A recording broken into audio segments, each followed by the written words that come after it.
is ordinary till you see the core side of it. And what you're looking for is the story behind the news. We bring it to you from Lagos, the commercial capital of Nigeria. Giving you all sides and political stories round the clock. Every detail from the start line to the final whistle. CoreTV News, expanding your view.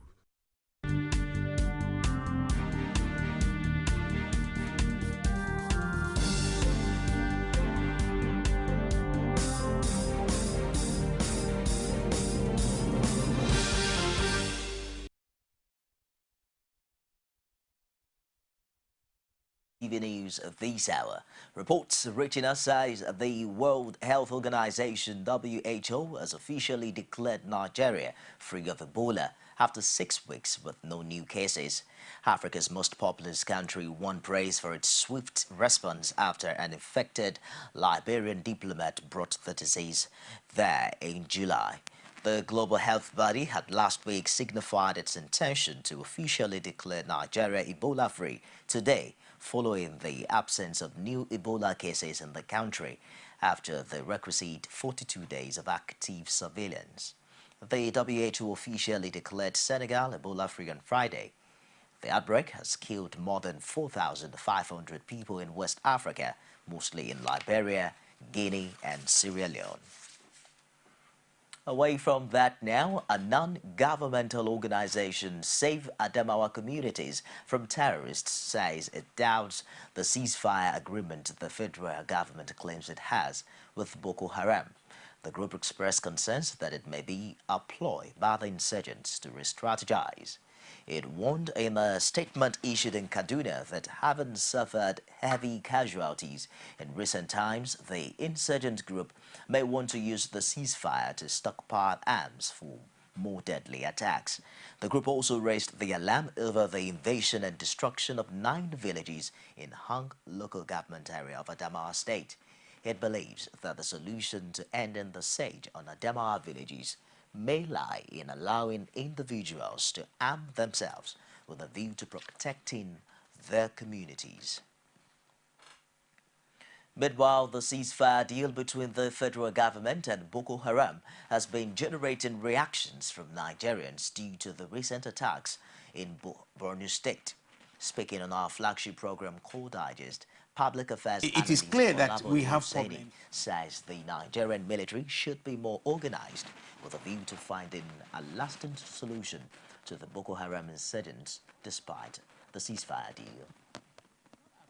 To have organized or arranged for a ceasefire, and then we are getting this kind of results.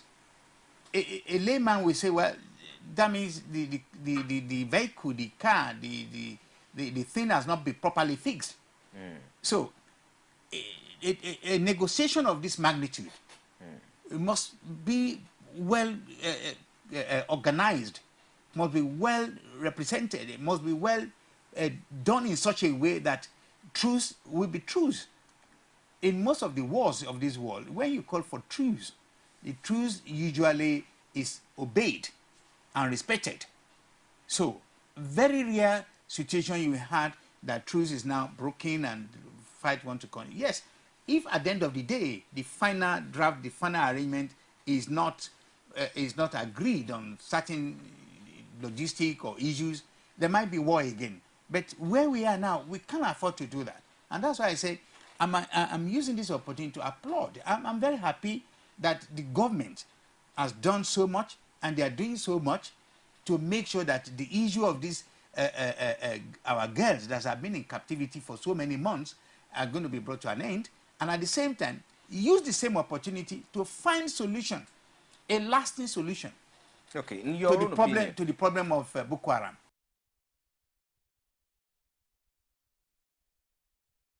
Like Jonathan last night met with state governors elected on the platform of the People's Democratic Party in Abuja.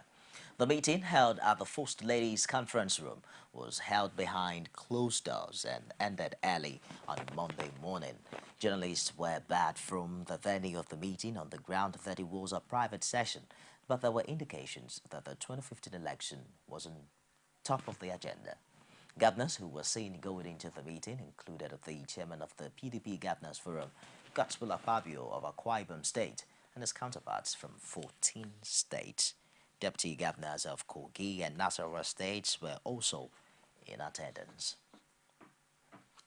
And back to Lagos, where the governor, Babatunde Fashola, says the federal government is given wrong information about the debt profile of the state, challenging the federal government to give the true situation of things with the Federation account.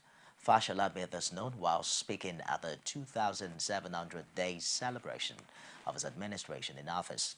Abiola Oluwole was there and fought in the support. Every 100 days, Governor Babatunde Fashola addresses residents on developments in the state. Undaunted by the rains, residents troop out to listen to their governor for the 27th time. Speaking on the 160 billion naira debt profile of the state, Fashola says such loans are used for developmental projects. Our political advisors have issued statements that we have borrowed 160 billion. What they have not told you is what we are doing with the money. In the last 100 days, we commenced work on providing street lighting on Murtala Muhammad Way in Yaba.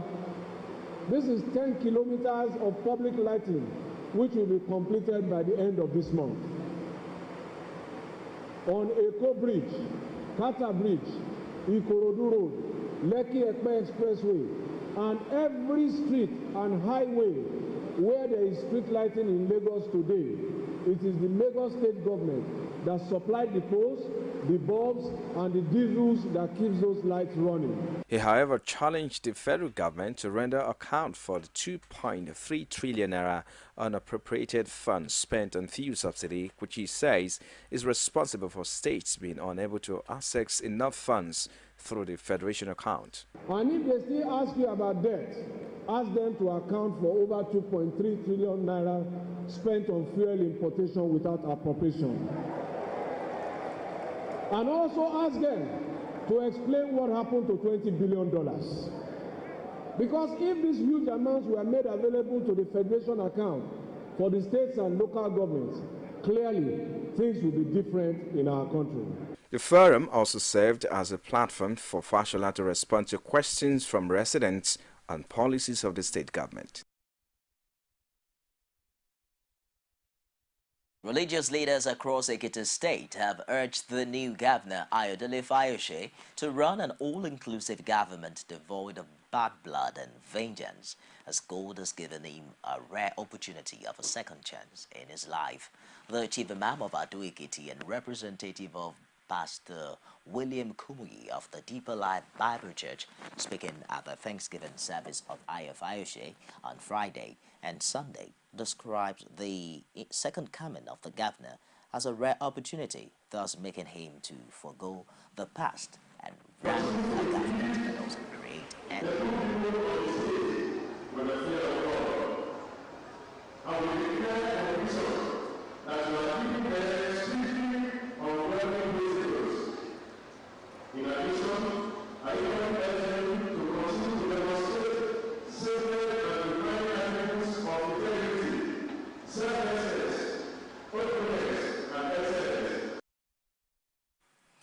Fayose, who rolled on the floor in a show of appreciation to God for his victory, promised to do as admonished by the religious leaders, while he also ordained himself an apostle of stomach infrastructure.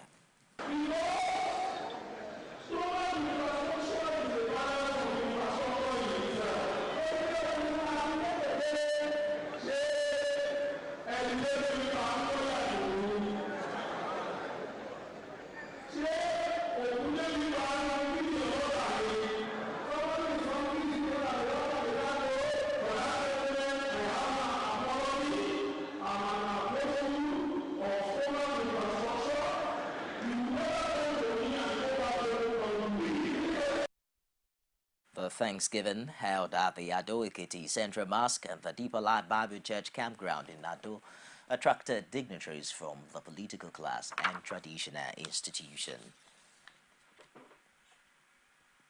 The Labour Party has picked a one-time Deputy Governor of Kaduna State, James Mogaji, as its candidate for the 2015 gubernatorial election in the state. This, according to officials of the party in the state, followed discussions with several aspirants who unanimously agreed to support a candidate from southern Kaduna because of plans by PDP and APC to field candidates from northern part of the state. Speaking at the occasion, Labour Party National Vice Chairman in charge of Northwest Zone, Umaru Mohammed, said with the block votes of Southern Kaduna, Labour Party is sure of taking over the state next year. Party Chairman Bello Mogaji, for his part, said the choice of James Mogaji as candidate is to ensure that the party fields a credible and popular politician at the 2015 election. And as the 2015 general elections draw near and politicians jostle for space and attention, traditional rulers in the northern senatorial district of Kwara State said the governor has done enough in developing the state for him to be considered for a second term in office. The traditional rulers who visited the governor to congratulate him on his numerous strides in developing the state say he is good enough for a second term, especially in developing the northern senatorial district and the state in general. The leader of the team, the Esu Patigi, and vice chairman of the State Council of Traditional Rulers, Ibrahim Chata Umar, also tasked the governor on continued delivery of dividends of democracy to the people. Responding, the governor Abdul Fattah Ahmed says the successes of his administration is due to support from critical stakeholders in the Kwara project, which includes traditional rulers in the promising to ensure that the relations between the government and traditional institutions would remain strong. You're watching CoreTV News live from Lagos. I'll be back after this break with more stories if you stay with me. Glad to have you join us on another edition of The Political Arena, the most detailed and incisive political show. If you are a sitting governor and the opposition is able to stomach structure against you, that means you are wicked to the people.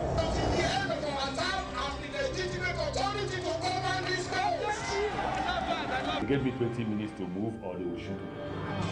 He has no chance for survival. If he likes himself, this is the best time to get out before he perishes. The PDP as a ruling party has failed. So anybody who thinks that government will fold his hands and allow miscreants to take over the streets of our own state and cause havoc is deceiving himself.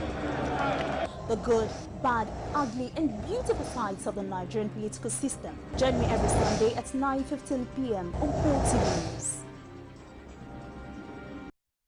Welcome back. For more on the news, you can also reach us on our social media platforms. On Facebook, it's facebook.com/CoreTV News. And our Twitter handle at CoreTV News NG. You can watch previous episodes of our programs and news on YouTube. It's youtube.com/CoreTV, space and news. The Otulu community in Aniocha South local government area of Delta State has called on the state government to intervene to save the community from the alleged incessant attacks by Fulani herdsmen in the area. The community chief, Paul Eboji, made this call in an interview with newsmen in the area. Eboji says the people now live in fear due to the rampant attacks of the herdsmen. Eboji posited that government's intervention is necessary because the community is peace-loving and would not want to be dragged into clashes with herdsmen that could take lives. He alleged that Fulani herdsmen have turned their farmlands into grazing ground for their cattle. The community chief says challenging the herdsmen has led to attacks on members of the community, with several also maimed in the process, calling on the state government to intervene in order to prevent a major crisis. The kidnapping of a former president of the Nigerian Bar Association, Okewale, has continued to generate reactions. A former chairman of the Ikeja branch of the association, Monday Ubani, and a Lagos-based legal practitioner, Chukwemeka Eze, both condemned the incident, describing it as indicative of the sad state of security in the country. They however called for his immediate and unconditional release, while also admonishing the government to do more on the issue of insecurity in the country. But the kidnap is very condemnable, it's highly reprehensible, and it's very scary for some of us. And that again, tells us the state of our insecurity. I traveled recently to East, and I've actually saw every big man, every big woman with security apparatus, with policemen and vehicle following them. It then means that if you don't have any money to have your own personal arrangement of security force protecting you, you're on your own. You can easily be kidnapped. You can easily be abducted. So the state of insecurity in this country is very alarming. The kidnap signposts the continuation of the black chapter in the book of political history of Nigeria. That in 2014, Nigeria is not known as a country that will make a lot of difference in the world.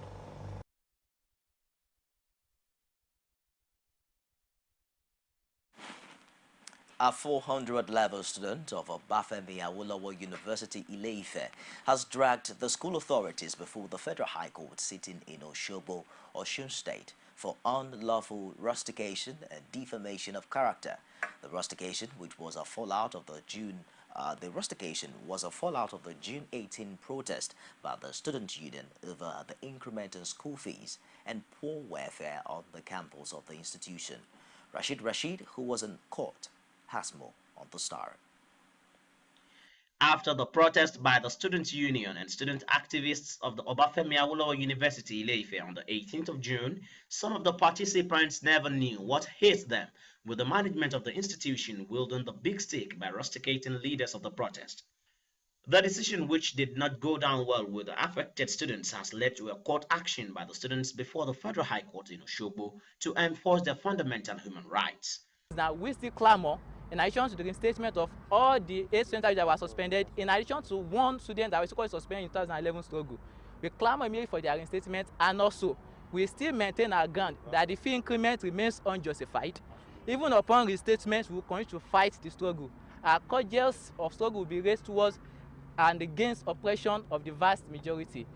So the intent is that the management at this point in time must make sure that they withdraw all of those allegations against all the 8 suspended student activists, number 1, and number 2, must immediately review and revisit the fee hike. So evidence has shown that it had never, we are not having better welfare on campus as against the lies, the bunch of lies that were spread to the vast majority of Nigeria. The leadership of the student union also backed the students, revealing this through Amos Ibikunle and the petitioner, Sanyaolu Olajuwon. Now, why we are in court? Because of the political victimization of our students. Yes, we are telling the whole world what is happening to us in Ife. The students, the student union leaders, the student activists, we are under attack. And as it stands, we cannot continue this way. And now, we are also talking about a statement struggle. You see, our problem actually was not because of the fact that the fee was even increased by 5 naira. Even if our school fees was 1 naira, and it was increased to 1 naira 50 kobo, we will still fight. And this is because we believe that, the only way we can get better academic welfare on campus has always been through proper and adequate funding of education. And if you decide to draw the graph of, the education growth in Nigeria, you discover that it is reducing from the 1970s, 1980s, 1990s, and now in the 21st century. It is decreasing by the year. So what does that tells you? If you look at the pre-1970s, you discover that education was much more better in those periods, which was clouded with proper funding of education. But as government begins to reduce the funding of education, and their respective agents, who are the monsters in our university, I call the vice chancellor, they implement those principles by increment in fees. So instead of that increment in fees to an average person, you think that you will get better education welfare, but things are getting much more worse by the day. The school's management, speaking through the Defense Counsel, however, says the decision is justified, an assertion countered by the counsel to the plaintiff. I'm just going to look at the case file. The matter is for mention this morning. I'm still studying the case file. So you discover that we have not filed anything in defense. So we are here just for mention. So we are still studying the file. That's all I can say. Our prayers are for his studentship to be reinstated, for him to have all the rights accruable to a student on campus, writing exams, passing exams, graduating, and being attractive to the labor market. His rights under the Constitution are protected, and by being an activist, by asking for what is right, he should not be humiliated. You know, we all went to school. Even the oppressors of today used to be oppressed, but they were not oppressed as they are oppressing people today. We knew then how much we were paying as fees. Though economic realities of today might be asking for more, but it shouldn't be the one that will guillotine students, that will take away, deprive the students the right to education. Because if you are not have money to pay, so much as they are asking in schools, you will not be able to go to school. And an ignorant society is a dead society. Ruling on the matter has been reserved till the 3rd of November 2014. Rashid, CoreTV News, Oshogbo. We'll take another break now, and I'll be back with stories outside Nigeria. Don't go away.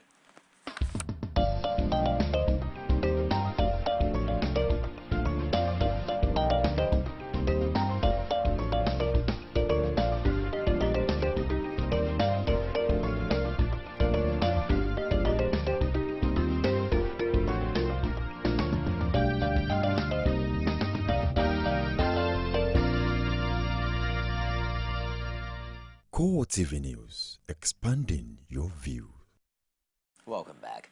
Thousands of face mask-wearing runners have taken part in the 34th Beijing International Marathon. The organizers had earlier warned runners to expect slight or moderate smog, but the U.S. Embassy in Beijing said air quality was hazardous, with one resident saying that the air smelled like burnt coal. Though the WHO says daily pollution levels should not exceed an average of 25 micrograms per cubic meter of fine particulate matter, estimates say the levels were higher. The U.S. Embassy, which was monitoring the levels at one point, reported peaks of up to 400 micrograms per cubic meter, which it said would be hazardous if a human was exposed to it over a 24-hour period. Some of the athletes said the race should have been cancelled because of the pollution, with British runner Chase Pope tweeting that he was only able to do 10 kilometers of the race in a mask before he had to pull out. He added that the race should not have gone ahead because the air quality was not suitable for outdoor activities. The race was, however, won in both the male and female categories by Ethiopians German Behanu Gebru and Fatuma Sadu Dego. Liberian President Ellen Johnson Sirleaf says the whole world has a stake in the fight against Ebola. She said the disease respects no borders and that every country had to do all it could to help fight it. President Johnson Sirleaf added that a generation of Africans were at risk of being lost to economic catastrophe. The Ebola outbreak has killed more than 4,500 people across West Africa, including 2,200 in Liberia. International donations have so far fallen well short of the amounts requested by UN agencies and aid organizations. In the worst affected countries, Guinea, Liberia, and Sierra Leone, about 9,000 people have been found to have the Ebola virus, which kills an estimated 70% of those infected. She goes on to say that the fight against Ebola requires a commitment from every nation that has the capacity to help, whether that is with emergency funds, medical supplies, or clinical expertise. And that wraps up this hour on CoreTV News. I am Nifemi Oguntoye. Thanks for being there.